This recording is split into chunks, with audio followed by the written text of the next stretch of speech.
एक निर्णय आणि हातात आलेलं महापौरपद हवेत विरलं गेलं.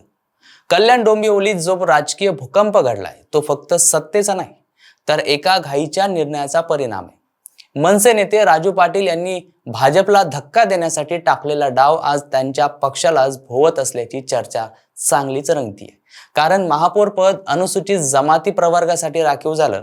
भाजपकडे उमेदवार नाही, मनसेकडे एकमेव एसटी नगरसेविका आणि तरीही महापौर पद मनसेच्या हाती नाही.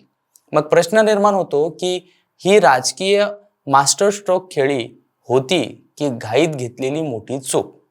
भाजप सोबत गेलं असतं तर मनसेचा महापौर निश्चित होता, सत्ता आपल्या हातात होती. मग पडद्यामागे शिंदे गटाशी युती झाली आणि हातातली सुवर्ण संधी निसटली.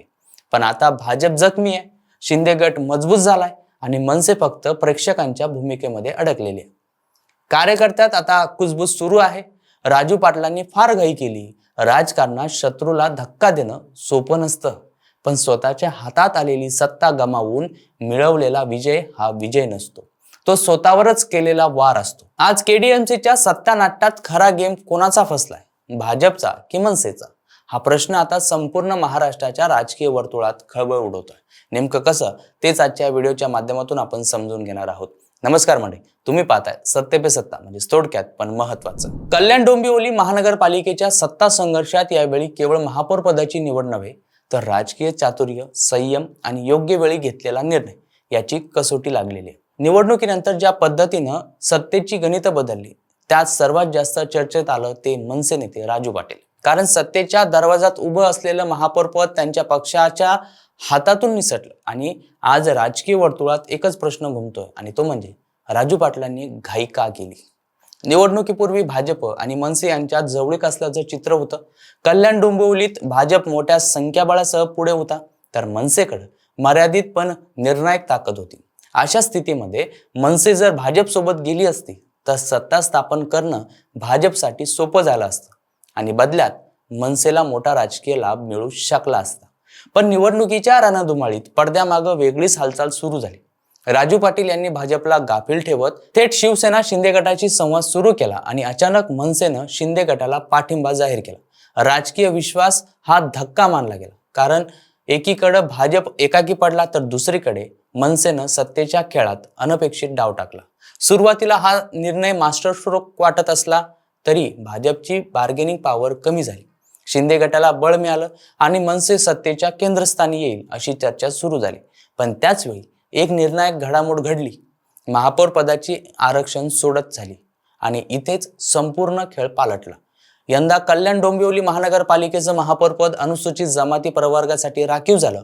भाजपकडे भरपूर नगरसेवक आहेत पण एसटी प्रवर्गातील एकही उमेदवार नाही. दुसरीकडे मनसेकडे शीतल मंडारी या एकमेव एसटी प्रवर्गातील नगरसेविका आहे. ही स्थिती म्हणजे मनसेसाठी सोन्याची संधी होती. भाजपला फक्त मनसेचा पाठिंबा मिळाला असता तर आपल्या संख्याबळाच्या जोरावर भाजपने शीतल मंडारींना महापौरपदी बसवलं असतं आणि हे सहज शक्य होतं. म्हणजेच केडीएमसीवर मनसेचा महापौर, मनसेचा झेंडा आणि आगामी राजकारणासाठी मोठी ताकद. पण मनसेनं भाजपऐवजी शिंदे गटाची साथ निवडली आणि एका निर्णयामुळे हातात आलेली सुवर्ण संधी हवेत विरली. आता सत्ता स्थापनेत शिंदे गट निर्णायक ठरत आहे पण महापौर पद मनसेकडे जाण्याची शक्यता फार कमी होत चाललेली आहे. म्हणजे भाजपला धक्का देण्याच्या नादात मनसेने स्वतःच्या हाती आलेली सत्ता गमावली अशी स्थिती निर्माण झाली. याच कारणामुळे आता मनसेच्या कार्यकर्त्यांमध्ये कुजबूज सुरू झाली. जर भाजप सोबत गेलो असतो तर आपलाच महापौर बसला असता. राजू पाटलांनी फार घाई केली, निर्णय धाडसी होता पण गणित चुकलं अशा चर्चा पक्षांतर्गत ऐकू येत आहेत. राजकीय तज्ज्ञही सांगतात की हा निर्णय भावनिक अधिक आणि राजनीतिकपणे घेतलेला कमी दिसतो. भाजपशी जुनी जवळीक तोडून थेट शिंदे गटाशी जाणं हे धाडस होतं पण आरक्षणाच्या गणिताचा अंदाज न घेतल्यानं मनसे स्वतःच्या पायावर कुऱ्हाड मारून बसली. या सगळ्या घडामोडीत एक महत्वाची बाब समोर येणं, राजकारणात केवळ शत्रूला धक्का देणं महत्वाचं नसतं तर स्वतःच्या हातात काय येणार याचं गणित अधिक महत्वाचं असतं. कल्याण डोंबिवलीत भाजप खरी जखमी झाला असला तरी महापौर पदाच्या खेळात मनसेचं नाव मागे पडलंय. सत्तेच्या चाव्या आता शिंदे गटाकडे जाण्याची चिन्ह आहे आणि मनसेची भूमिका किंग मेकर ऐवजी सपोर्टिंग प्लेअर होण्याची शक्यता वाढलेली.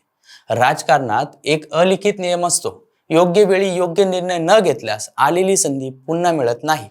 कल्याण डोंबिवलीच्या या सत्ता नाट्यात मनसेसमोर महापौर पदाची संधी दारात उभी होती, पण घाईत घेतलेल्या निर्णयामुळे ती संधी निसटली. आता प्रश्न उरतो तो इतकाच की भाजपला धक्का देताना मनसेनं स्वतःचं नुकसान तर करून घेतलेलं नाही ना. आणि म्हणूनच केडीएमसीच्या या राजकीय खेळातून एक धडा स्पष्ट दिसतो. राजकारणात धाडस आवश्यक असतं, पण धाडसाला गणिताची साथ नसेल तर विजयाऐवजी पश्चाताप पदरी पडत असतो. आणि हेच राजू पाटलांच्या वागण्यावरून दिसून आलं. बाकी मंडळी, तुम्हाला काय वाटतं ते कमेंट करून नक्कीच कळवा. आणि अशाच माहितीपूर्ण व्हिडिओसाठी पाहत राहा सत्य पे सत्ता, म्हणजे थोडक्यात पण महत्वाचं. 2 महिन्यानंतर सिंगापूर ब्रांचला प्रमोशन होतंय तुझं. कॉंग्रॅच्युलेशन्स. काय ग, तुला आनंद नाही झाला? मॅडम, तुम्हाला माहितीच आहे की मला पीसीओडीचा त्रास आहे. दिवसभर फटीग असतो, सारखा मूड स्विंग होतो. उगाच एवढी जबाबदारी कशाला घ्यायची? अगं, एवढं सिरियस नाहीये ते. त्यावर सोपा उपाय आहे, डॉक्टर चाटेज होमिओपॅथी क्लिनिक. अगं, किती जणींनी तिथे उपचार घेतलेत. महाराष्ट्रात अनेक ठिकाणी त्यांच्या शाखा आहेत.